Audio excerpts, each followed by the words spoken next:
Focus reality and agro farming వారు premium farm land projects మన పొలం ఫేజ్ 1, 2 మరియు 3 కంప్లీట్ చేసుకొని మన పొలం phase 4 Wasar village at Narayana Khed లో ఆగస్టు 15 ఇండిపెండెన్స్ డే రోజు గ్రాండ్ లాంచ్ చేయడం జరుగుతోంది.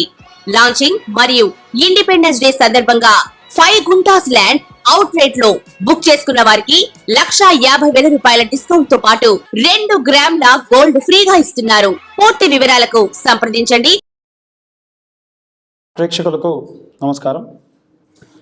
మహాలయ పక్షములు అంటే ఏమిటి అని చాలామంది అడుగుతున్నారు. మహాలయము అంటే గొప్ప వినాశనము అని అర్థం. పక్షము అంటే 15 రోజులు, 15 దినములు అని. అదేంటండి గొప్ప వినాశనం అంటున్నారు? మరి ఏమిటి అంటే, మనిషికి గొప్ప వినాశనం ఏమిటి అంటే మృతము, చనిపోవడము. అలా గతించిన వ్యక్తికి సంబంధించి ఏ తిథి రోజున వారి యొక్క తిథిపూర్వకమైనటువంటి రోజును జరుపుకోవాలి అనేటువంటిదే ఈ ఒక్క మహాలయ పక్షములు. అయితే ప్రతి ఒక్క మనిషి చనిపోయినటువంటి మాసములో చనిపోయినటువంటి తిథి రోజున చేసేటువంటిదే శ్రాద్ధము. శ్రద్ధగా చేసేదాన్నే శ్రాద్ధము అని అంటారు. అలా తద్దినము అంటే ఆ యొక్క దినమును తద్దినము అని కూడా మన యొక్క పెద్దలు చెబుతూ ఉంటారు.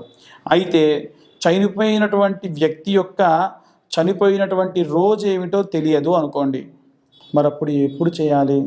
చాలామంది ఇప్పుడు భాద్రపద మాసంలో వచ్చేటువంటి ఈ యొక్క బహుళ పక్షంలో వచ్చేటువంటి, ఇక్కడి నుంచి ఇంకొకటి తీసుకోండి, భాద్రపద మాసం దగ్గర నుంచి భాద్రపద మాసంలో వచ్చేటువంటి వినాయక చవితి పూర్తయిన తర్వాతకి వచ్చేటువంటి 15 రోజులని కూడా మహాలయ పక్షములు అని మన పెద్దవాళ్ళు చెబుతూ ఉంటారు. అలా మహాలయ పక్షములో మీ పెద్దలు చనిపోయినటువంటి రోజుని, ఉదాహరణకు పంచమి రోజున గతించారనుకోండి, పంచమి రోజు ఎప్పుడు వస్తుందో ఆ రోజున మధ్యాహ్నం 12 గంటల లోపు వారి యొక్క పేరు మీద నువ్వులు నీళ్లు విడిచిపెట్టి ప్రత్యేకమైనటువంటి క్రతువులు చేయాలి. ప్రత్యేకమైన క్రతువులు ఏం చేయాలి అనేటువంటిది నేను మళ్ళీ తిరిగి చెప్తాను. అయితే ముఖ్యంగా ఈ 15 రోజులలో ప్రతి ఒక్క రాశి వారు కూడా మహాలయ పక్షములలో వీలైనంత వరకు బ్రాహ్మణులకి శాకము పాకము దానం ఇవ్వాలి. అంటే స్వయం పాకము అంటారు. దానిలో బ్రాహ్మడు తినే వీలుగా ఉండేటువంటి బియ్యము, నూనె, ఉప్పు, పప్పు, కూరగాయలు, శాకం అంటే ఇవన్నీ కూడా వస్తాయి. పాకం అంటే వండుకునే దానికి ఉపయోగకరంగా ఉండేటువంటి వాటిని అంటారు. ఇలా ఈ యొక్క మహాలయ పక్షంలో బ్రాహ్మణులకు దానం ఇచ్చి మీరు మీ యొక్క పెద్దలు జరిగిపోయినటువంటి దినమును ఆ దినములలో షష్ఠి అయితే షష్ఠి రోజున, పంచమి అయితే పంచమి రోజున జరుపుకోవడం శ్రేష్టము. అవన్నీ కుదరని పక్షంలో మాకెప్పుడో తెలియని వాళ్ళు అమావాస్య రోజున చేసుకుంటూ ఉన్నారు. మహాలయ అమావాస్య అంటారు. దాన్ని పితృపక్షం అంటారు, మహాలయ పక్షం అంటారు. కానీ మహాలయ పక్షంలో వచ్చేటువంటి అమావాస్య అత్యంత శ్రేష్టము. ఎందుకంటే అమావాస్య అంటేనే పూర్ణ తిథి. కాబట్టి ఆ పూర్ణ తిథి రోజున అందరూ కూడా మీ పెద్దలకు బియ్యాలు ఇచ్చుకోవడం సర్వసాధారణంగా జరిగేటువంటిది. కానీ అక్కడ జరిగిపోయినటువంటి ఆ యొక్క ఆత్మ ఏదైతే ఉంటుందో, నాకు ఏ తిథి రోజున చేస్తారు, ఆ తిథి రోజున గనక మీరు ఈ యొక్క పదార్థాలు ఏవైనా సరే నువ్వులు నీళ్ళు విడిచిపెడితే అత్యంత శ్రేష్టంగా అనుకుంటారట. కాబట్టి ఏం చేయాలి మనము? వీలైనంత వరకు వారి యొక్క తిథి ఏమిటో తెలుసుకొని ఆ తిథి రోజున మీరు బ్రాహ్మణులకి పుత్రము లేదా స్వయం పాకము దానం ఇవ్వచ్చు. ఇక మహాలయ పక్షంలో ఉండేటువంటి వాటికి సంబంధించి విషయాలన్నీ కూడా మనం తెలుసుకున్నాము. ఇక పితృదోషాలు ఏవైనా ఉంటాయా ఇవి చేయకుంటే అని అంటే, మీరు తద్దినం చేస్తే మహాలయ పక్షంలో చేయాల్సిన అవసరం లేదు మహాలయ పక్షంలో కూడా మేము చేయట్లేదు, తిథి కూడా చేయట్లేదంటే ప్రత్యేకంగా ప్రతి ఒక్కరికి కూడా పితృదోషములు వస్తాయి. అసలు ఈ పితృదోషాలంటే ఏమిటి? మాతృదోషాలు ఉంటాయా? స్త్రీ దోషములు, స్త్రీ శాపములు ఉంటాయా? ఖచ్చితంగా ఉంటాయి. ముఖ్యంగా మనం మొట్టమొదటిసారిగా పితృదోషాలంటే ఏమిటో చెప్పుకుందాము. పితృదోషాలనంటే ఇప్పుడు మీ నాన్నగారు వారి నాన్నగారికి లేదా వాళ్ళ తాతగారికి ఎటువంటి తిథులు చేయలేదు, నువ్వులు నీళ్ళు విడిచిపెట్టలేదు, హాయ్ ఏముందిలే అనుకునే వాళ్ళు కొంతమంది ఉంటారు. కొంతమంది ప్రత్యేకంగా ఏంటంటే బర్త్డే జరుపుకున్నట్టుగా డేట్ల ప్రకారంగా చేస్తూ ఉంటారు. అది మహాదోషం. మీరు అసలు చేయకున్నా ఏం కదా, కానీ ఎవరో దినం రోజున మీరు చేసిన దాంతో సమానం. 2, మూడవది ఏమిటి అని అంటే, చెయ్యకపోతే ఏమవుతుంది అంటే వంశాభివృద్ధి ఉండదు. మీకు కొడుకులు పుడతారు కానీ వారికి పిల్లలు పుట్టరు, లేదా పుట్టే వారందరూ కూడా ఆడపిల్లలే పుడతారు. ఏమైందండి, ఆడపిల్లలు మాత్రం పిల్లలు కాదా, వాళ్ళు మా వంశం కాదా అనుకునే వాళ్ళు ఉంటారు. తప్పండి, ఆడపిల్లలు అందరూ కూడా మంచిదే, కానీ వారి యొక్క గోత్రము పేరును ముందుకు తీసుకెళ్లేవాడు మాత్రం ఉండడు అని నా ఉద్దేశం. ఆడపిల్లలు పుట్టాలి, మగపిల్లలు పుట్టాలి. అయితే ఇక్కడ ప్రత్యేకంగా చెప్పేటువంటిది ఏమిటనంటే, మరి మగపిల్లలు పుట్టలేదు, అసలు ఆడపిల్లలు కూడా పుట్టకుండా చాలామంది ఇబ్బంది పడుతూ బాధపడుతూ అసలు పిల్లలే లేకుండా ఇబ్బంది పడుతూ ఉంటారు. పితృదోషాల్లో మొదటి కారణం ఇది. రెండవ కారణం ఏమిటంటే, వంశంలో ఉన్నవారిలో ఒక మనవడో మనవరాలో మంచివారు అనుకుంటామండి. కనీసం వారి తండ్రి చేయట్లేదు, నా మనవడన్నా నా కార్యక్రమాలు చేస్తాడేమో అని ఎదురు చూస్తుందంట ఆ ప్రేతం అక్కడ ఆత్మగా మారి. వారు కూడా చేయకపోతే ప్రత్యేకంగా వారిని గుర్తు చేసే విధంగా యాక్సిడెంట్లు జరగడం కానీ, ఏవైనా దెబ్బలు తగలడం కానీ చేస్తూ ఉంటారు. ఇది మన దగ్గరే కాదండి, టర్కిష్కి సంబంధించినటువంటి ప్రాంతాల్లో కూడా ఆ చనిపోయినటువంటి రోజును వారు ప్రత్యేకంగా జరుపుకుంటారు. వేరే వేరే పాశ్చాత్య దేశాల్లోనే వారిని స్మరిస్తూ ఎంతో కొంత చేస్తారు. మనది సనాతన ధార్మిక ధర్మం అండి. ఇంత సనాతన ధర్మం, వేరేవన్నీ మతములు, మనవి మతం కాదు, మనది ధర్మం. ఖచ్చితంగా పాటించవలసినటువంటి నియమములు ఇవన్నీ కూడా. కాబట్టి పితృదోషాలున్న వాళ్ళు ఇప్పటికైనా మహాలయ పక్షాల్లో నువ్వులు నీళ్ళు విడిచిపెట్టండి, మీ పెద్దలకు తర్పణాలు చెయ్యండి. ఇంకొకటి ఏమిటంటే, నారాయణ బలి పితృదోషాలకు సంబంధించి ప్రత్యేకంగా చేసేటువంటి శాంతి. అవి ఎక్కడ పడితే అక్కడ చెయ్యరు, చేయకూడదు. ఎక్కడ చేస్తారండి, గోకర్ణంలో చేస్తారు, అలాగే నాసిక్లో చేస్తారు, త్రయంబకేశ్వర్లో చేస్తారు, పళని కుక్కి లాంటి ప్రదేశాల్లో కూడా ఈ మధ్య చేస్తున్నారని తెలిసింది. ఎలా చేస్తారంటే, ఒక మనిషి చనిపోతే ఒక ప్రేతాన్ని పాడె కట్టి శ్మశానానికి తీసుకువెళ్ళి ఆ యొక్క శ్మశానంలో కట్టెలపై పేర్చి కాల్చి చుట్టూ తిరిగి ఎలా అయితే మనం ఖననం చేస్తామో అలా ఒక చిన్న పిండి ముద్దను చేసి దానిని చేస్తారు. ఖచ్చితంగా ఇలా చేయించండి. అప్పుడే మీకు పిల్లలు లేని వాళ్ళకు పిల్లలు కలుగుతారు, వ్యాపార నష్టం వాళ్ళకి వ్యాపారాభివృద్ధి, ఎన్నో రకాలైనటువంటి జాతకాలు బాగున్నాయి, ధనము బాగుంది, అన్నీ బాగుంది, మాకు ఎందుకు ఇలా జరుగుతుందో తెలియనటువంటి వారందరికీ కూడా ఇది ప్రత్యేకమైనటువంటి రెమెడీ. మీకు ఇంకేమైనా సందేహాలు ఉంటే మా యొక్క టీం ద్వారా మమ్మల్ని కాంటాక్ట్ చేయండి. ఎక్కడ చేస్తారు, ఎలా చేస్తారు, ఎంత వీలైతే అంత తక్కువలో ఎలా చేస్తారు అన్నీ కూడా నేను మీకు సూచిస్తాను. ఇవి ప్రత్యేకంగా పితృదోషాలు. మాతృదోషాలు ఉండవండి. ఏ తల్లి పిల్లల్ని శపించదు. ఒక తల్లిని తీసుకెళ్ళి ఓల్డేజ్ హోమ్లో పెట్టినా నా పిల్లవాడు వస్తాడే అని ఎదురు చూస్తుందే కానీ నా కొడుకు రాలేదు అని శపించదు. బాధపడుతుంది, నా జాలి లేదా, అయ్యో ఎందుకు నా కొడుకు ఇలా చేశాడే, నేను నా మనవాళ్ళతో ఆడుకుంటే బాగుండు, నా మనవరాలతో ఆడుకుంటే బాగుండు అని బాధపడుతూ చనిపోతారు చూసారా, వారికి ఖచ్చితంగా స్త్రీ శాపము మాతృశాపంగా తగులుతుంది. కాబట్టి దయచేసి కన్న తల్లిని తండ్రిని తీసుకువెళ్ళి ఎక్కడో మీ చిన్నప్పుడు మిమ్మల్ని హాస్టల్లో పడేసినట్టు వాళ్ళని ఎక్కడో పడేసి రాకండి. వీలైతే మీరు మీ చేతులతో మీ కళ్ళతో వారిని జాగ్రత్తగా చూసుకోండి. రోజు వాళ్ళ పాదాలను స్పృశించండి. దానివల్ల ప్రత్యేకంగా స్త్రీ శాపములు కానీ మాతృశాపములు కానీ ఉండవు.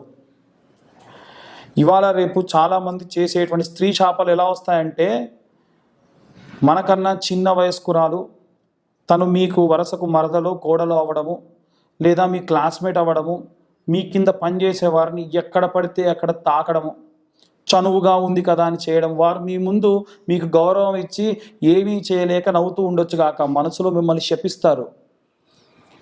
కాబట్టి ఆడవారిని ఎలా పడితే అలా ఒక ఆట బొమ్మలా అనుకొని ఎలా పడితే అలా మాట్లాడి, తన దుస్తుల గురించి మాట్లాడి, తన యొక్క అవయవాల గురించి మాట్లాడి ఇక్కడ పడితే అక్కడ తాకడము, అసలు వారి పర్మిషన్ లేకుండా వారికి సెకండ్లు కూడా ఇవ్వకూడదు. అలా చేసి ఏ స్త్రీ అయినా సరే మనసులో మిమ్మల్ని శపిస్తుందో దూషిస్తుందో పొరపాటు అయిందమ్మా క్షమించు అన్న కనీసం ఒక మాట కూడా చెప్పకుండా ఏమవుతుందిలే ఈ యొక్క తుచ్చ స్త్రీ అని ఎవరైతే భావిస్తారో వారికి ఖచ్చితంగా స్త్రీ శాపం లభిస్తుంది. ఏం చేయాలండి? అలా పొరపాటున తెలవక మేము ఏమైనా చేశాము, క్షమించమని చెప్పలేదు అంటే ఏం చేయాలి అని అంటే, ఈ యొక్క మహాలయ పక్షాల తర్వాతకు వచ్చేటువంటి అమ్మవారి నవరాత్రులు ఉంటాయి కదా, 9 సంవత్సరాల పాటు మగవారందరూ కూడా ఈ 9 రోజులు కాళ్ళకు చెప్పులు లేకుండా అమ్మవారి దీక్షను పూని అమ్మవారి కండువా మెడలో వేసుకొని ఒకటే పూట భోజనం చేసి 2 పూటలు అమ్మవారికి నివేదన చేసిన పదార్థము తిని నేలపై పడుకోండి. ఇలా చేస్తే మీరు పొరపాటున తెలవక చేసిన దోషములు అమ్మవారు తీసేస్తారు. ఇవి ప్రత్యేకంగా స్త్రీ శాపములుగా మనం అవివర్ణిస్తూ ఉండొచ్చు. ఇంకా ఉన్నాయి, నేను మీకు కొద్దిపాటి మాత్రమే చెప్పాను, దానికి రెమెడీ మాత్రమే చెప్పాను. ఇంకా ఎన్నో రకాలైనటువంటి స్త్రీ శాపాలు ఉంటాయి. మనం ఈ యొక్క సామాజిక మాధ్యమం ద్వారా విపులంగా చెప్పలేం కనుక నా పరిధి మేరకు నేను మీ అందరికి కూడా విశ్లేషణ చేయడం జరిగింది. ప్రేక్షకులందరికీ కూడా వినాయక చవితి శుభాకాంక్షలు. అలాగే మహాలయ పక్షంలో కూడా అందరూ కూడా చెప్పిన విధంగా పితృదోషాలు పోగొట్టుకుంటారని, మాతృదోషాలు కానీ స్త్రీ దోషములు కానీ రాకుండా చూసుకుంటారని అనుకుంటున్నాను. నమస్కారం. ప్రేక్షకులందరికీ కూడా నమస్కారం. మహాలయ పక్షాల్లో ఏ రాశి వారు ఎలాంటి ప్రత్యేకమైనటువంటి క్రతువులు ఆచరించాలి? అదేమిటండి, అలా కూడా ఉంటుందా? అవునండి, ప్రతి ఒక్కరూ కూడా మీ పరిధి మేరకు మీ పితృదోషములు పోవడానికి, లేదు మేము తిథులు చేస్తాము, తద్దినాలు చేస్తాము అన్నప్పటికీ మీరు ప్రత్యేకంగా అమావాస్య రోజు బ్రాహ్మణులకి స్వయం పాకదానం చేయండి. ప్రతి ఒక్కరు మీరు తద్దినాలు చేసినా సరే చేయండి, చాలా మంచిది. రెండవది ఏమిటి అంటే, ఏ రాశి వాళ్ళు ఎలాంటి నియమాలు పాటించాలి, ఎలాంటి దానములు చేయడం విశేషం? కుంభరాశి వారు మహాలయ పక్షంలో పాటించవలసినటువంటి నియమ నిబంధనలు: ధనిష్ట, పూర్వాభాద్ర, ఉత్తరాభాద్ర నక్షత్రం వారి యొక్క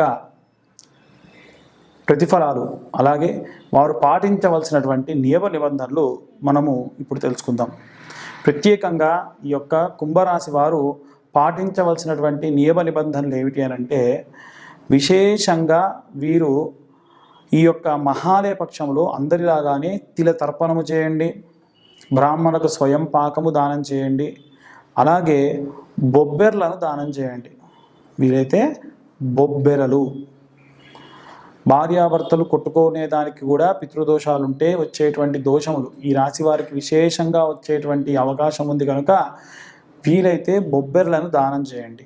ఈ యొక్క కుంభరాశి వారు, అందులో 3 రాశుల వారు కూడా, ధనిష్ట నక్షత్ర వారు కానీ, ఉత్తరాభాద్ర కానీ, పూర్వభాద్ర వారు కానీ, వీరు విశేషంగా ఈ 3 నక్షత్రాల వారు కూడా, ఈ యొక్క రాశి వారు కుంభరాశి వారు ఈ యొక్క దానములు చేయండి, విశేషమైన ప్రతిఫలాన్ని పొందండి. ఎలాంటి వస్త్రంలో అంటే, శ్వేత వస్త్రము, తెల్లటి వస్త్రానికి ఏదైనా అంచు ఉండాలి, ఖచ్చితంగా ఉన్న దాంట్లో పెట్టి బ్రాహ్మణులకు దానం చేయండి. అలాగే కాస్త నూకలు ఉంటాయి కదండి, నూకలు అంటే బియ్యం కాకుండా నూకలని నానబెట్టి వాటిని కుడితికి వాడుకోమని చెప్పి ఇవ్వండి, లేదా నూకలని దానం చేయండి. వారి అవసరం బట్టి ఆ గోవులకు వాడుతూ ఉంటారు. అలాగే గోగ్రాసము కూడా పెట్టండి. ఇలాంటివన్నీ కూడా పాటించడం వల్ల విశేషమైనటువంటి ప్రతిఫలాలు దక్కుతాయి. అలాగే ఈ యొక్క రాశి వారందరూ కూడా మహాలక్ష్మీదేవి యొక్క మంత్రాన్ని పఠనం చేయండి. మహాదేవ్యే చ విద్మహే విష్ణుపత్ని చ ధీమహి తన్నో లక్ష్మీ ప్రచోదయాత్ అనేటువంటి మంత్రాన్ని పఠనం చేయండి. ఇంకా ఎలాంటి ప్రతిఫలాలు పొందవచ్చు, ఇంకేం చేయొచ్చు అంటే, ఈ యొక్క రాశివారు దగ్గరలో ఉన్నటువంటి దుర్గాదేవి యొక్క ఆలయానికి, మహంకాళీ దేవి యొక్క ఆలయానికి, పెద్దమ్మ తల్లి ఆలయానికి, మహాలక్ష్మి ఆలయానికి, సరస్వతీదేవి ఆలయానికి, దేవతలకు సంబంధించిన ఏ ఆలయమైనా కుంకుమార్చనలు జరిగితే మీ ఇంట్లో ఉన్న మీ భార్యతోని కుంకుమార్చన చేయించండి, విశేషమైనటువంటి ప్రతిఫలం దక్కుతుంది.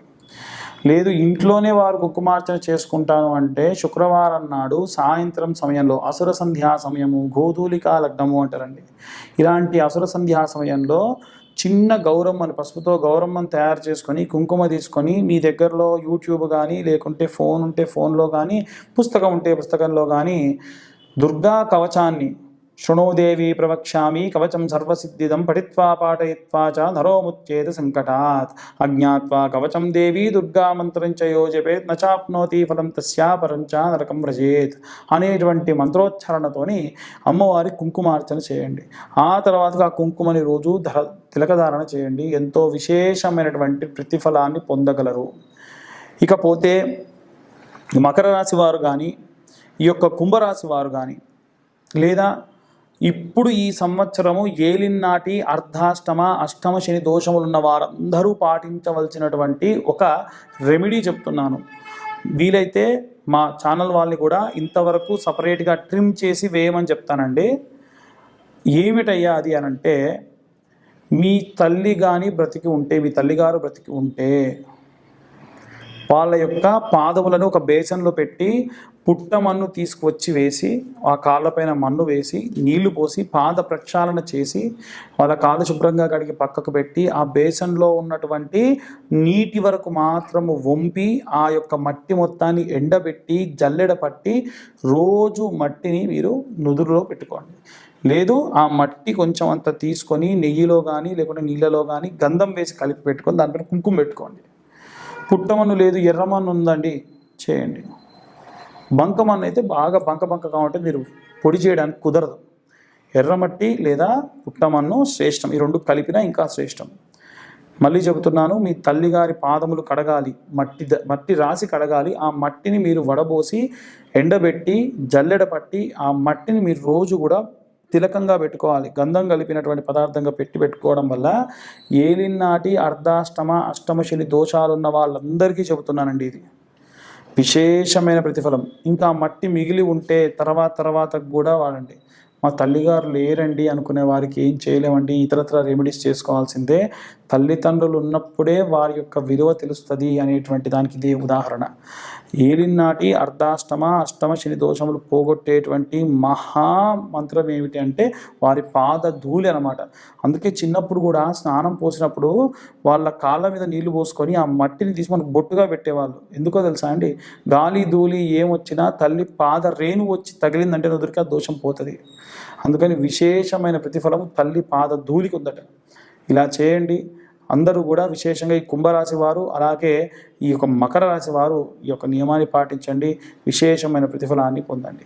ఇది ఈ యొక్క రాశి వారికి చెప్పేటువంటి నియమ నిబంధనలు. స్వస్తి.